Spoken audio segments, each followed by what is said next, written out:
E assim diz a palavra do Senhor.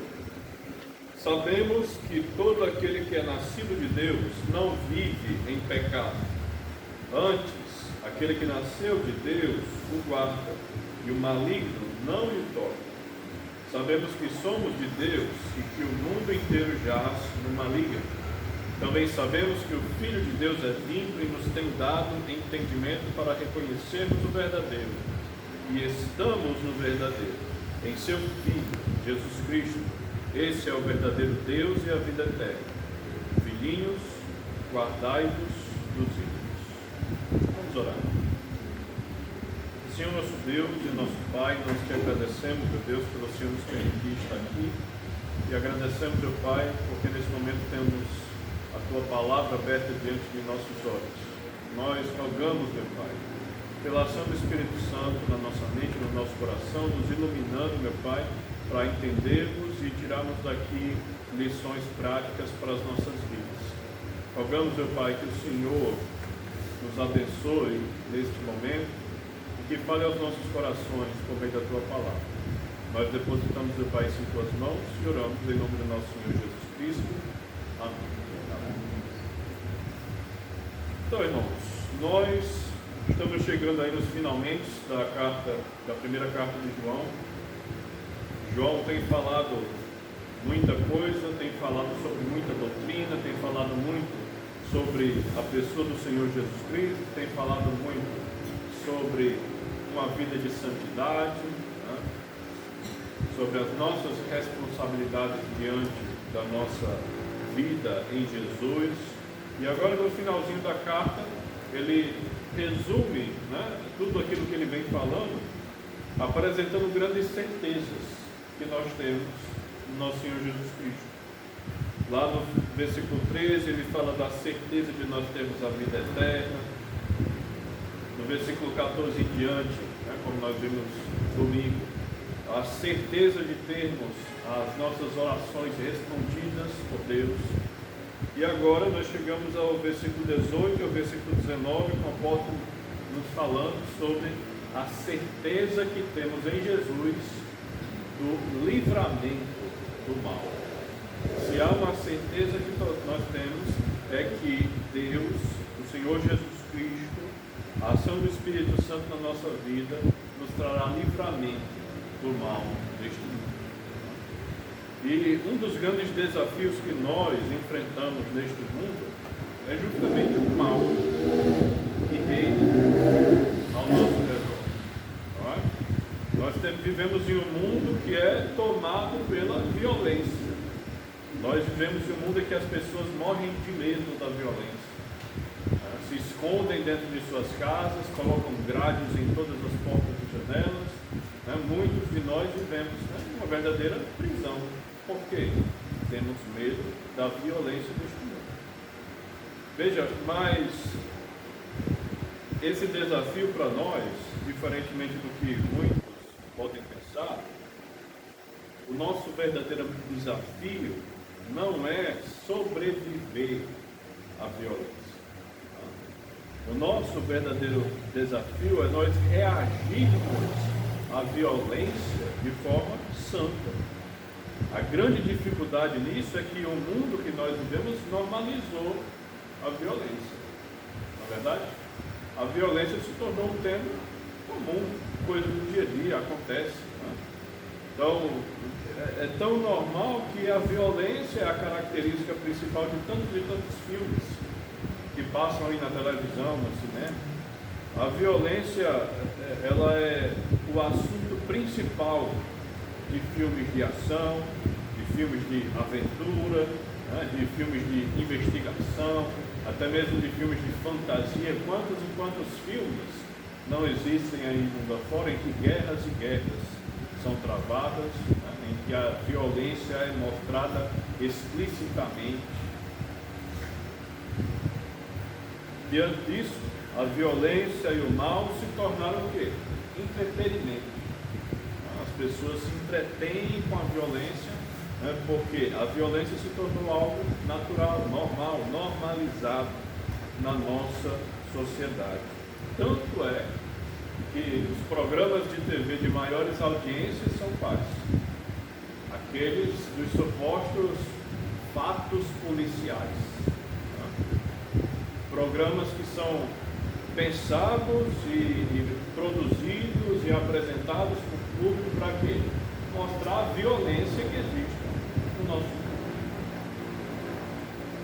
Isso fez com que a violência se tornasse o principal assunto, né, dos almoços dos brasileiros.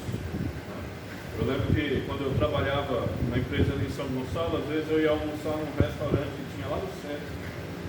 E daí eu chegava no restaurante, meio-dia, meio-dia e meio, né, sentava, pegava meu prato, fazia, né, sentava na mesa, olhava para a televisão, né, pleno horário de almoço, passava os programas policiais. Parece até que a violência ajuda na digestão, né, da comida dos brasileiros. Então nós vivemos nesse mundo que é caracterizado pela violência. Veja, tanta violência só pode gerar, irmãos, uma coisa na nossa mente, no nosso coração, que é o medo. Se nós não olharmos para Cristo, olharmos apenas para a violência que esse mundo nos apresenta, nós vamos viver com medo do mal, com medo das pessoas. Né? Vamos viver enjaulados dentro das nossas casas, como se nossas casas fossem as nossas próprias prisões. E veja, tantos crentes se veem arrastados pelo medo, porque ficam presos à imagem que esse mundo cria da violência. Ficam presos à impunidade, né? Ficam presos à impotência diante do mal deste mundo. E um texto como esse que nós lemos aqui de 1 João, ele tem muito a nos ensinar sobre esse assunto. Porque aqui nós vemos que o Senhor Jesus Cristo nos dá, melhor dizendo, certeza de livramento do mal. Vamos ver o que o texto diz. O texto nos apresenta 3 grandes livramentos que o Senhor Jesus Cristo nos garante. E o primeiro livramento está no início do versículo 18. E esse livramento é a vitória contra o pecado. O Senhor Jesus Cristo nos garante vitória sobre o pecado. Veja o que diz o versículo 18, só o início dele. Sabemos que todo aquele que é nascido de Deus não vive em pecado. Veja, João nos lembra aqui de um dos grandes ensinamentos do Senhor Jesus Cristo, que é o novo nascimento. A conversa entre o Senhor Jesus e Nicodemos, lá em João capítulo 3, nos mostra o quão importante é, aos olhos do nosso mestre, o nosso novo nascimento. Nicodemos chega até Jesus e diz que está maravilhado com todas aquelas obras que Jesus fez, grandes milagres, grandes sinais, né? E nas palavras de Nicodemos, ninguém poderia fazer todas aquelas coisas se Deus não estivesse com ele. Então, Nicodemos está ali reconhecendo que Jesus veio da parte de Deus. Ele reconhece isso, então o que é que Jesus diz para ele? A resposta de Jesus é enfática: nada disso importa se nós não nascermos de novo. Ele diz: se alguém não nascer de novo, não pode ver o reino de Deus. Veja, Nicodemos, como um bom fariseu, como um bom judeu, ansiava ardentemente pelo reino de Deus. Ele ansiava pelo momento em que o reino de Israel fosse restaurado, em que o Messias chegasse e estabelecesse o seu reino e trouxesse finalmente paz e liberdade para os judeus. Os judeus estavam ali debaixo das mãos de quem? Do Império Romano. Os judeus ansiavam pela liberdade desse império opressor. Então Jesus vem para ele e diz: ninguém verá o reino de Deus se não nascer de novo. Então o novo nascimento é algo de grande importância. É aí que a nossa vida espiritual começa. É aí que nós nos tornamos filhos de Deus, por meio do nosso novo nascimento. Veja, Jesus deixa claro que todas aquelas obras que ele fez, que fez com que Nicodemos ficasse tão maravilhado, tivessem a única e principal função de atestar que ele era o Cristo, o Filho de Deus, o Messias. E ele sabia que essa fé traria às pessoas um novo nascimento. E é justamente por esse motivo que João escolhe todos aqueles eventos que ele narrou no seu Evangelho para fazer com que as pessoas que lessem o seu Evangelho crescem que Jesus é o Cristo, que Jesus é o Filho de Deus. João diz isso claramente no capítulo 20 do seu Evangelho, versículos 30 e 31. Ele diz: em verdade fez Jesus diante dos discípulos muitos outros sinais que não estão escritos nesse livro. Estes, porém, foram registrados para que creiais que Jesus é o Cristo, o Filho de Deus, e para que crendo tenhais vida em seu nome. Todas as obras do Senhor Jesus, todos os milagres, todos os sinais, todas as maravilhas, tinham a principal função de atestar que Jesus era o Cristo, o Messias, o Filho de Deus, e por meio da fé nisso as pessoas alcançariam o novo nascimento. Então, com o novo nascimento, nós nos tornamos uma nova criatura e nós experimentamos uma nova vida. O novo nascimento é, portanto, uma verdadeira metamorfose nas nossas vidas. Irmãos, a metamorfose da borboleta é uma bela ilustração do nosso novo nascimento. É uma excelente ilustração. A borboleta nasce como lagarta, e por metamorfose se torna uma borboleta.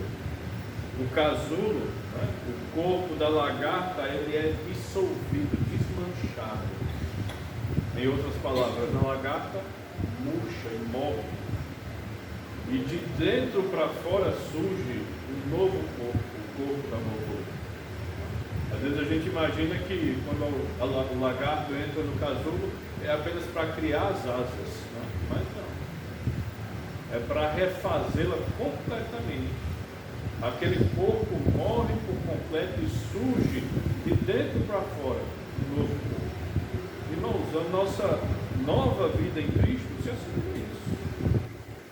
Esse nosso velho eu morre diante da cruz de Cristo, morre com a cruz de Cristo, e de dentro para fora, pela ação do Espírito Santo, surge uma nova vida, uma nova criatura, uma nova vida que é dada para nós, para que nós venhamos a servir ao Senhor. Veja comigo, 2 Coríntios, capítulo 5, versículo 17. 2 Coríntios, capítulo 5, versículo 17. Veja o que o apóstolo Paulo diz: e assim, se alguém está em Cristo, é nova criatura. As coisas antigas já passaram e eis que se fizeram novas. Veja comigo também Romanos capítulo 6. Volte algumas páginas da Bíblia. Romanos capítulo 6, versículos 4 a 7.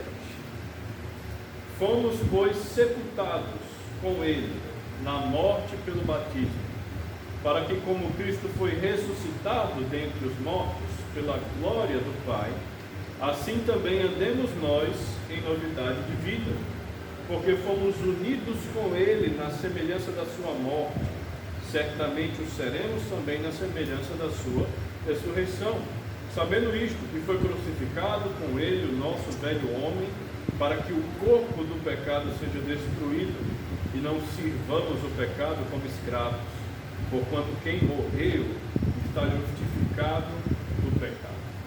Veja, irmãos, nós temos aqui, nesses ensinos do apóstolo Paulo, o simbolismo que nós temos por trás do batismo. nosso batismo, a entrada nas águas, é uma representação da morte do Senhor Jesus. O batismo é um testemunho da nossa parte, dizendo para o mundo que nós morremos como Cristo morreu. E que nós saímos da água, dizendo para o mundo que nós ressuscitamos para uma nova vida. Nós nascemos de novo para uma nova vida, assim como o Senhor Jesus Cristo ressuscitou dentro de nós. Esse simbolismo, irmãos, deve representar essa nossa metamorfose, essa nossa nova vida encontrada no Senhor.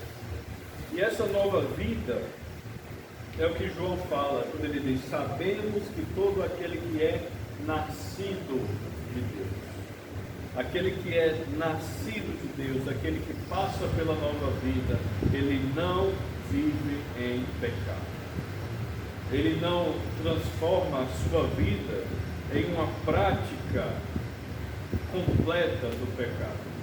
Existe uma diferença muito grande entre nós cairmos em uma tentação, entre nós cairmos em um pecado, eventualmente, da diferença de nós planejarmos, nos organizarmos, nos programarmos para transformar a nossa vida em uma completa vida de pecado diante do Senhor. E não é isso que o mundo faz. O mundo não passa o ano inteiro, as pessoas não passam o ano inteiro se organizando para ir, né, brincar no carnaval ou no São João, né, como ao nosso redor está acontecendo agora. As pessoas não se programam, não se planejam para ir para festas tais e tais, não juntam dinheiro para ir gastar com bebidas e outras coisas mais nesses lugares. É uma vida direcionada ao pecado. É viver na prática do pecado. O pecado não é um acidente. Uma vida assim é uma vida em que o pecado é o planejado, é desejado, é organizado para ser feito. Então essa é a grande diferença. Aquele que é nascido de Deus, aquele que passa pelo novo nascimento, ele não vive em pecado. Não transforma a sua vida em uma completa devassidão. E veja, uma das principais características dessa nossa nova vida em Cristo é a vitória que Cristo dá sobre o pecado. Eu não estou dizendo que quem passa pela nova vida jamais pecará. Isso não é possível. Nós vamos pecar. Nós pecamos. Nós caímos em nossos erros, em nossos problemas, em nossas limitações. Mas nós não vamos fazer o pecado uma regra para a nossa vida. Então a primeira, a principal característica que nós temos na nova vida é força, vinda do Espírito Santo, vinda de Cristo para combater o pecado. Veja, Deus não nos dá essa nova vida para que nós vivamos da mesma forma que nós vivíamos anteriormente. Ele nos dá essa nova vida para que nós venhamos a viver uma vida de santidade, para que nós venhamos a viver conforme a vontade de Deus. Veja comigo em João, o Evangelho de João, capítulo 1, versículos 12 e 13.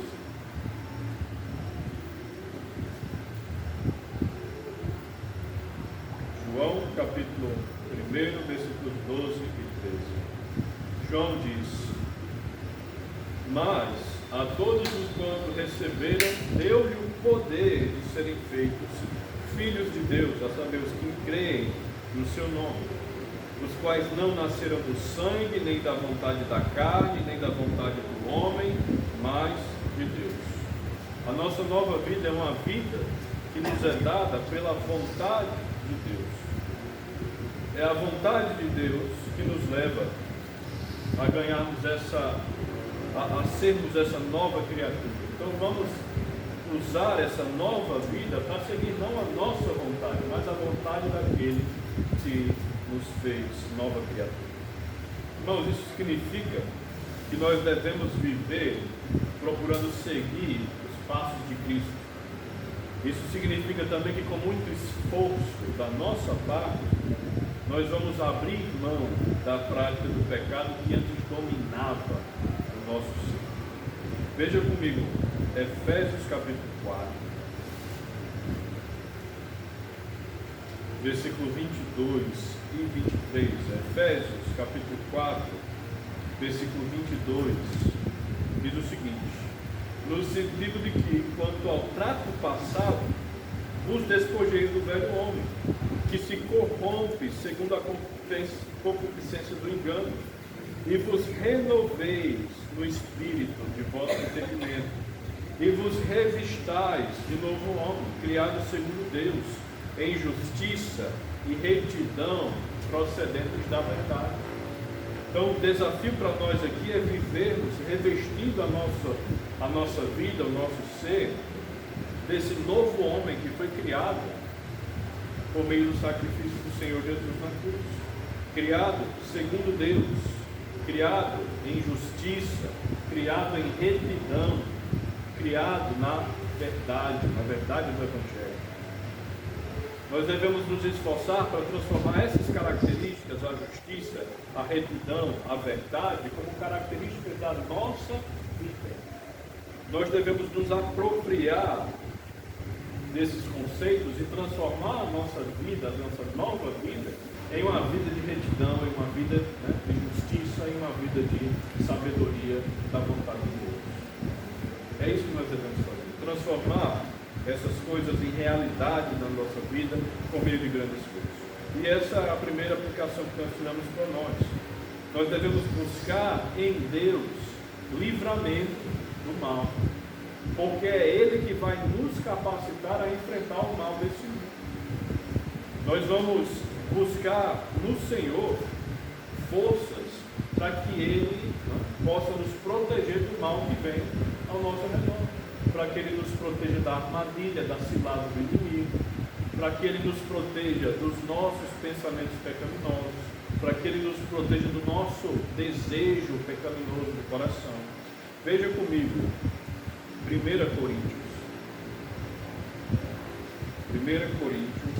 capítulo 10, versículo 13.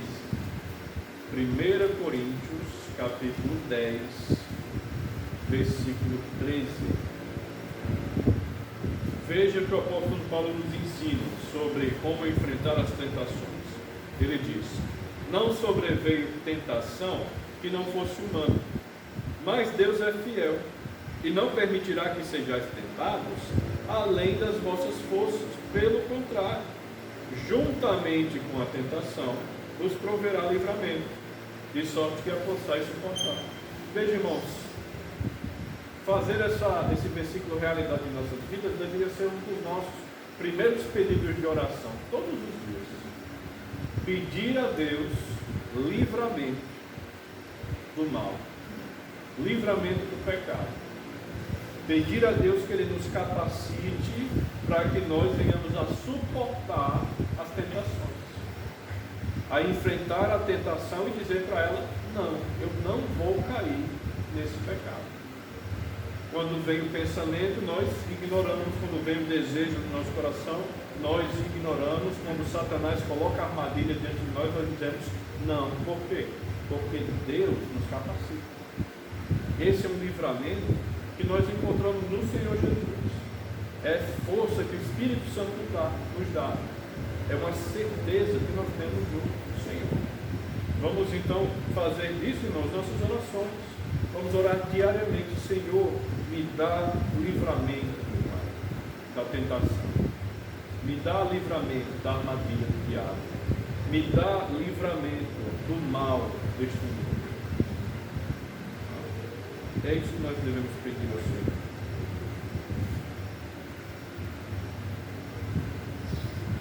Então nós chegamos em um segundo livramento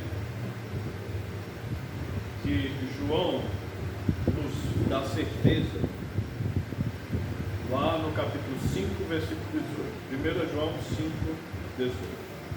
Nós lemos, sabemos que todo aquele que é nascido de Deus não vive em pecado. E agora ele diz: antes, aquele que nasceu de Deus o guarda, e o maligno não lhe toca. Veja, o que nós temos aqui é o livramento sobre quem? Sobre o maligno, sobre o diabo. O Senhor Jesus nos garante livramento dos ataques do diabo contra as nossas vidas. Ele diz: antes, aquele que nasceu de Deus o guarda e o maligno não lhe toca. Veja, João está mostrando aqui onde está o nosso refúgio. Aquele que nasceu de Deus, ou seja, o Senhor Jesus Cristo, guarda aqueles que nasceram de Deus, os cristãos. É isso que João está nos dizendo. Aquele que nasceu de Deus o guarda. O Senhor Jesus Cristo guarda todos aqueles que, por meio da pregação do Evangelho, nasceram de novo. Os olhos dele estão sobre nós. A mão dele está ao nosso redor, nos protegendo. Não foi isso que ele prometeu? Estareis convosco até a consumação do século. Veja como ele nos protege. Ele prometeu estar conosco. Mateus capítulo 28. Ele intercede por nós diante do Pai. Nós temos isso em Romanos capítulo 8. E ele nos dá socorro das tentações que o diabo coloca diante de nós. Em Hebreus capítulo 4. Vamos ver essas passagens? Vamos começar Romanos capítulo 8, versículo 34. Romanos capítulo 8, versículo 34. Veja o que o apóstolo Paulo nos diz aqui. Romanos 8,34 diz: quem os condenará? É Cristo Jesus, quem morreu, ou antes, quem ressuscitou, o qual está à direita de Deus e também o que? Intercede por nós. Esse é um dos ministérios que o Senhor Jesus Cristo ocupa agora, nesse momento. Ele está nos céus, ele está à direita de Deus e ele roga por nós. Ele ora ao Pai a nosso favor, buscando as bênçãos de Deus nas nossas vidas. Ele intercede por nós, estando lá nos céus à direita de Deus. Agora veja, Hebreus capítulo 4. Hebreus capítulo 4, versículo 14. Veja o que o autor aqui nos diz sobre o livramento que Jesus nos dá. Veja, Hebreus 4, 14. Tendo, pois, a Jesus, o Filho de Deus, como grande sumo sacerdote que penetrou os céus, conservemos firme a nossa confissão, porque não temos sumo sacerdote que não possa compadecer-se das nossas fraquezas, antes foi ele tentado em todas as coisas à nossa semelhança, mas sem pecado. Acheguemo-nos, portanto, confiantemente junto ao trono da graça, a fim de recebermos misericórdia e acharmos graça e socorro em ocasião oportuna. Veja o que nós encontramos em Cristo: graça para socorro em ocasião oportuna, socorro contra os males desse mundo, socorro contra as tentações, socorro contra as artimanhas do diabo, socorro contra o nosso eu pecaminoso. Nós encontramos socorro dentro do Senhor. O que nos resta para colocar essa palavra em prática? Orarmos, buscando no Senhor esse socorro. Veja, nós sabemos que o Senhor Jesus nos guarda, mas João diz especificamente que ele nos guarda sobre um indivíduo em especial. Quem é? O maligno. Uma referência clara ao diabo, a Satanás. Antes, aquele que nasceu de Deus o guarda e o maligno não lhe toca. Nós sabemos que Deus nos guarda do diabo. O diabo, irmãos, é o nosso verdadeiro inimigo, é o verdadeiro inimigo de nossas almas. E João tem mostrado na carta que a vida, a obra, a morte, a ressurreição do nosso Senhor Jesus Cristo tem como um dos seus principais objetivos destruir as obras do diabo. Veja comigo em 1 João, capítulo 3, versículo 8. Veja o que o Senhor Jesus diz: aquele que pratica o pecado procede do diabo, porque o diabo vive pecando desde o princípio. Para isto se manifestou o Filho de Deus. Para quê? Para destruir as obras do diabo. A vida, obra, morte e ressurreição do Senhor Jesus Cristo, elas foram feitas para destruir as obras do diabo. Jesus hoje intercede nos céus por as nossas vidas para destruir as obras do diabo, que ele tenta colocar contra nós. Por isso nós encontramos o quê? Vitória sobre o diabo por meio do Senhor Jesus. Veja, como o próprio Senhor Jesus havia dito, ninguém nos arrebatará das suas mãos, nem mesmo o diabo. Isso nos lembra que, embora o mundo tema o perverso agir do diabo, ele não é páreo para aquele que nos protege. O diabo jamais será páreo para o Senhor Jesus Cristo. Jamais será páreo para o agente de Deus. Ele não é páreo nem para os anjos de Deus. Nós às vezes nos esquecemos disso. O diabo é mais forte do que nós, sim, é verdade. Mas ele jamais é mais forte do que aquele que nos protege.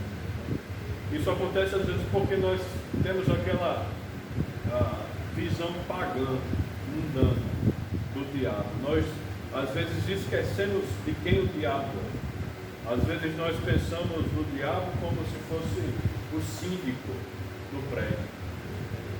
Quem é o síndico do prédio? É aquela pessoa que tem autoridade.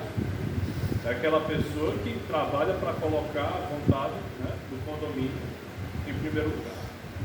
Às vezes a gente pensa que o diabo tem essa mesma função. Pensa que o diabo é síndico do inferno. Tantos e tantos filmes aí mundo afora não retratam o diabo dessa forma. O diabo como sendo alguém que está lá governando, né, as regiões do inferno. Os demônios estão lá debaixo da sua autoridade, e é o diabo que manda atormentar as pessoas que estão no inferno. Não é essa visão, às vezes, que o mundo retrata? Não é essa visão que tem aí tantos e tantos filmes? Mas não é bem assim. Não é assim que a palavra de Deus nos ensina. Pelo contrário, o diabo ele não é o síndico do inferno, ele é o condômino. O diabo, quando ele for para o inferno, ele vai ser mandado lá para o tormento eterno. O diabo será atormentado no inferno, assim como aqueles que não aceitam o Senhor Jesus Cristo irá junto com ele para esse tormento eterno. O diabo não tem tanto poder assim. E às vezes nós esquecemos disso e tememos, e ficamos com medo, e ficamos aflitos. Não, irmãos. Nós temos certeza de vitória contra o diabo no Senhor Jesus Cristo. As armadilhas dele estão ao nosso redor. Quem nos impede de cair nela? O Senhor Jesus Cristo. É Ele que nos dá forças, é Ele que nos dá livramento. Então, nós devemos confiar na proteção do Senhor. Confiar na mão poderosa do Senhor nos protegendo e não na nossa mão fraca. Veja comigo no Evangelho de Lucas, Lucas capítulo 22, versículo 31.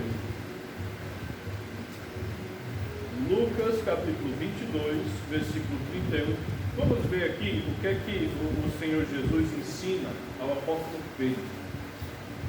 Lucas capítulo 22, versículo 31. O Senhor Jesus diz: Simão, Simão, eis que Satanás vos reclamou para vos peneirar como trigo. Eu, porém, roguei por ti para que a tua fé não desfaleça. Tu, pois, quando te converteres, fortalece os teus irmãos. Veja o que o Senhor Jesus diz ao apóstolo Pedro.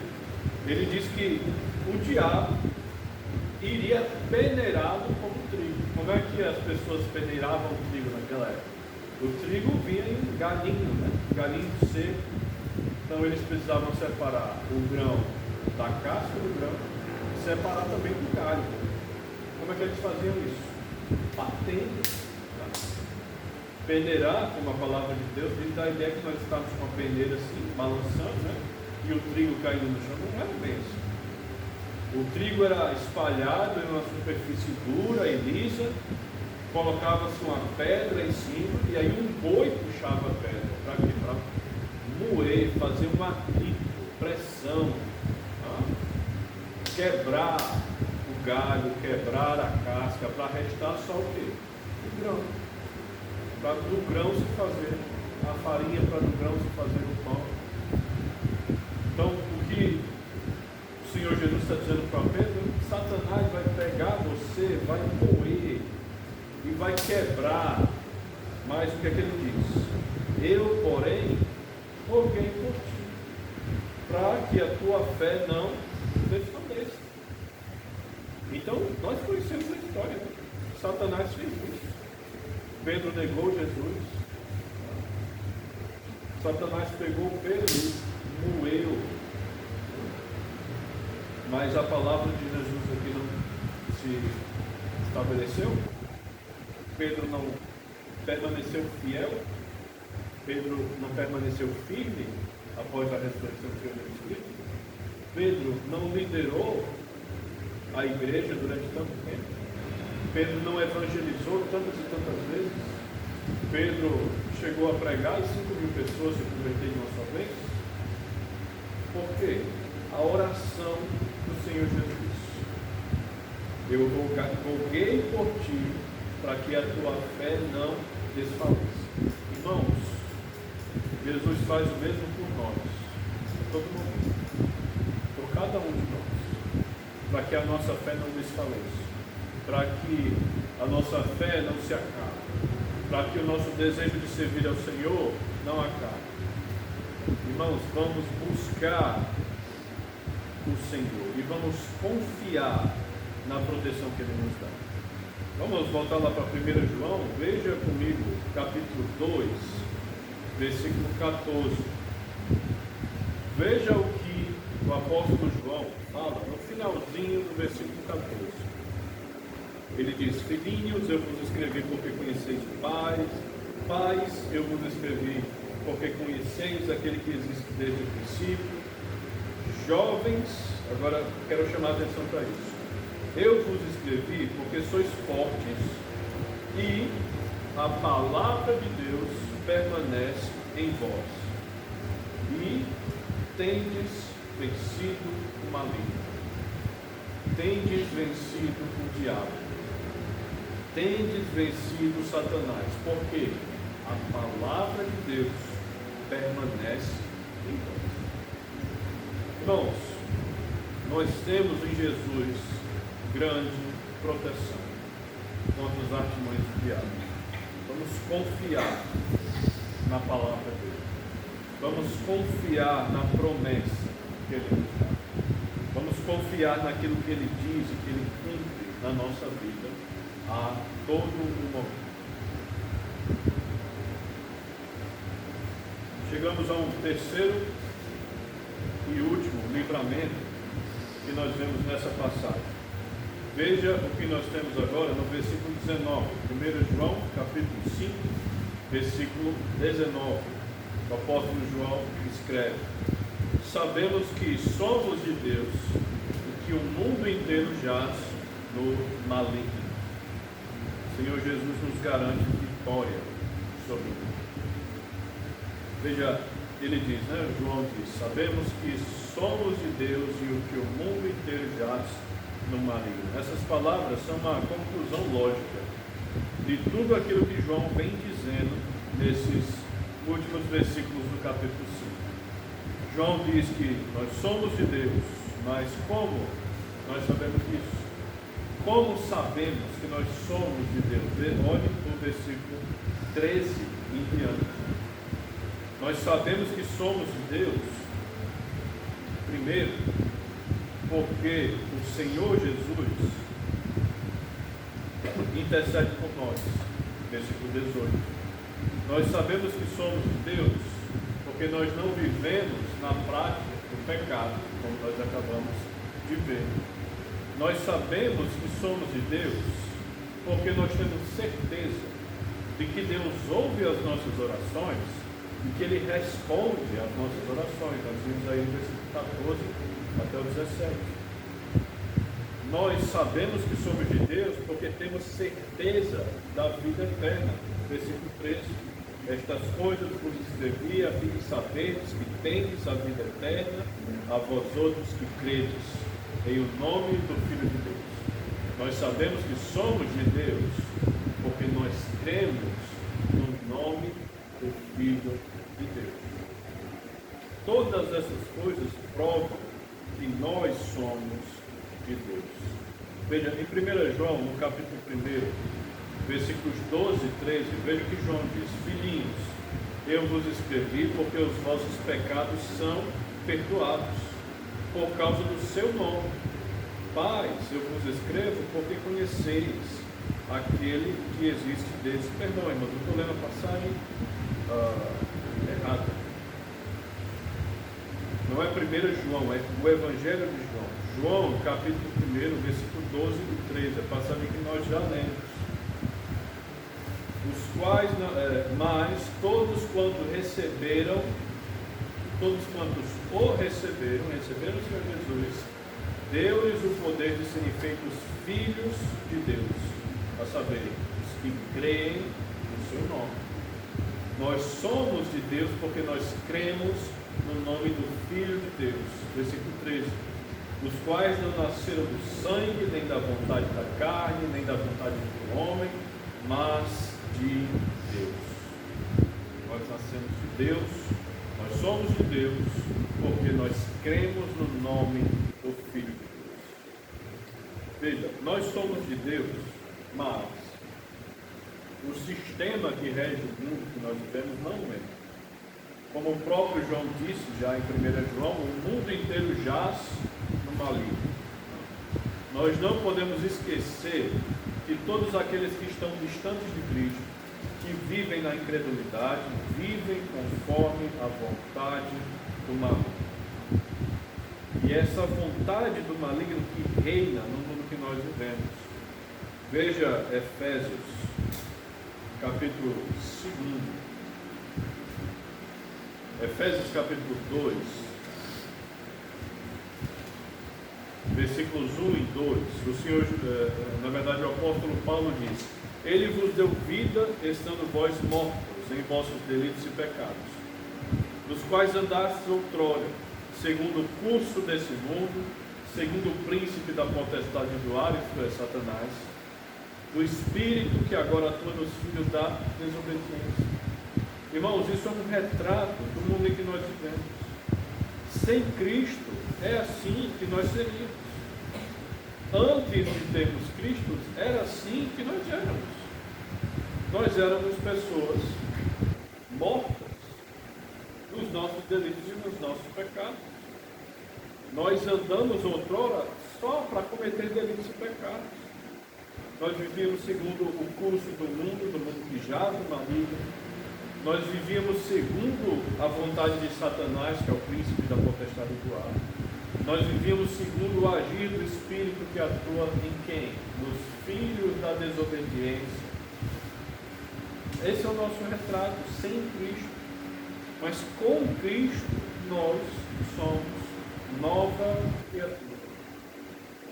Veja, sem Cristo nós éramos escravos do pecado, escravos de Satanás, e todos nós fomos assim, mas Cristo nos salvou, nos libertou da escravidão do pecado que nós vivíamos e nos trouxe para uma nova vida, uma vida que Ele nos orienta a não vivermos segundo a escravidão que nós tínhamos no passado. Veja comigo em Gálatas, capítulo 5. Gálatas capítulo 5, versículo 1. O apóstolo Paulo diz assim: para a liberdade foi que Cristo nos libertou. Permanecei, pois, firmes, e não vos submetais de novo a julgo de escravidão. Ele está escrevendo isso para irmãos que estavam sendo tentados a retornar para as práticas dos judeus, circuncisão, né? E tudo que fazia parte da lei de Moisés.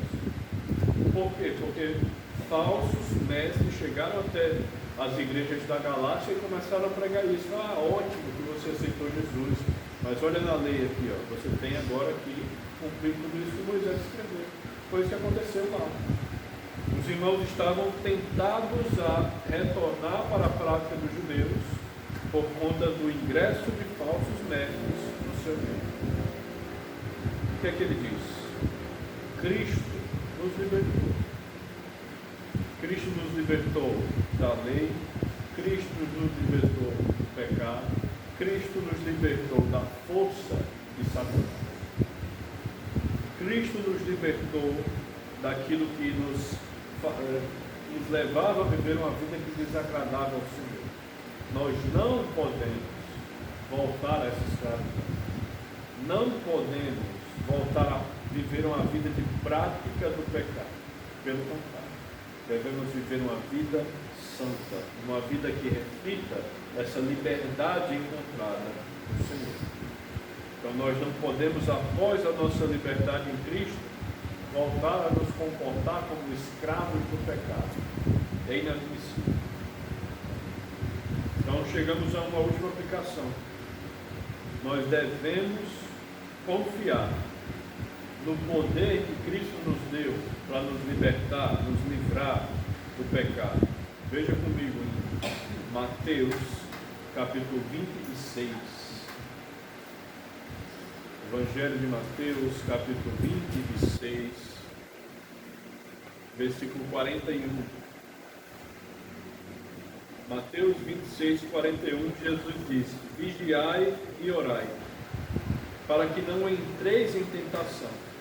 O espírito, na verdade, está pronto, mas a carne é fraca.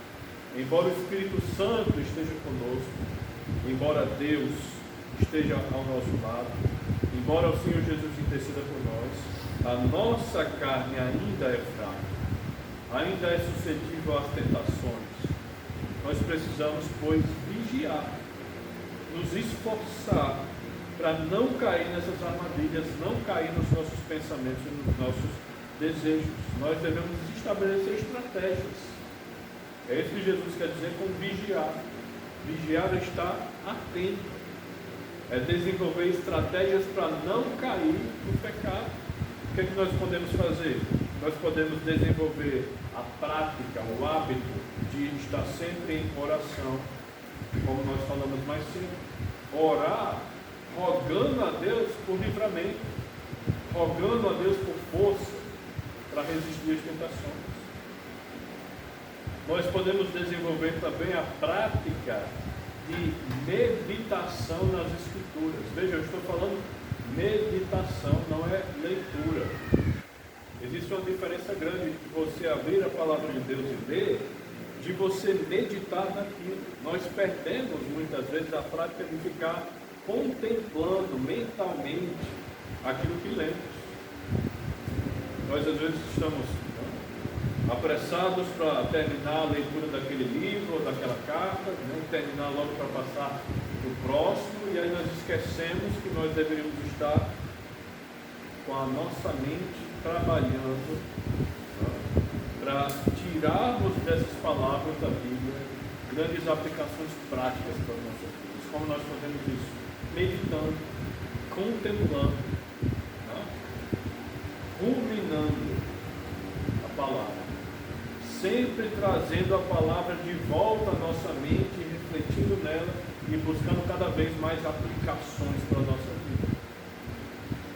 Uma última estratégia que eu posso sugerir é expressar sempre gratidão ao Senhor.